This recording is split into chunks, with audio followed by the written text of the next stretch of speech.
बिस्मिल्लाहिर्रहमानिर्रहीम। अस्सलाम वालेकुम। सवाल: नमाज कसर के लिए सफ़र कितना लंबा और क़याम कितने दिन का होना चाहिए? जवाब: मुसाफिर के मामले में इमाम शाफ़ई, इमाम अहमद और एक रवायत की रूह से इमाम मालिक भी इस बात के कायल हैं कि जो शख्स किसी मकाम पर 4 दिन या उससे ज़्यादा ठहरने का इरादा रखता हो उसे पूरी नमाज पढ़नी चाहिए। हज़रत इब्न अब्बास और हज़रत अली का मसलक ये है कि 10 दिन या उससे ज़्यादा ठहरने की नीयत मुसाफिर को मुकीम बना देती है। इमाम औज़ाई 12 दिन की और इमाम अबू हनीफ़ा 15 दिन की हद मुकर्रर करते हैं।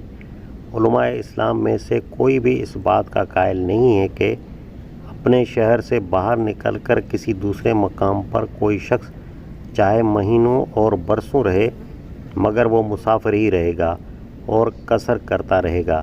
अलबत्ता फुक़हा ये ज़रूर कहते हैं कि अगर कोई आदमी किसी मकाम पर इस तरह रुका हुआ हो कि हर वक्त उसके कूच कर जाने का इम्कान हो और ठहरने की नीयत न हो तो ख्वाह वहाँ उसे महीनों रहना पड़े वो कसर कर सकता है।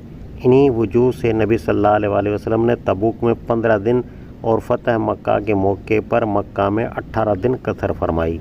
मसनद अहमद व अबू दाऊद।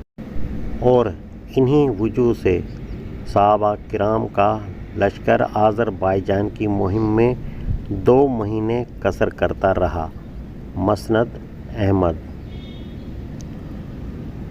कसर के लिए मुसाफत का ऐसा तयन जिसमें एक नुक्ता ख़ास से तजावुज़ करते ही कसर का हुक्म लगाया जा सके शारे का मंशा नहीं। शारे ने सफ़र के मफ़हूम को उर्फ़ आम पर छोड़ दिया है और ये बात हर शख्स खुद बआसानी जान सकता है कि कब वो सफ़र में है और कब सफ़र में नहीं है। ज़ाहिर है कि हम अगर शहर जाते हैं तो कभी मुसाफिर होने का एहसास हमारे जहन में नहीं होता, बखिलाफ़ इसके कि जब वाक़अतन सफ़र दरपेश होता है तो हम मुसाफरत की कैफियत खुद महसूस करते हैं। इसी एहसास के मुताबिक कसर और अतमाम किया जा सकता है।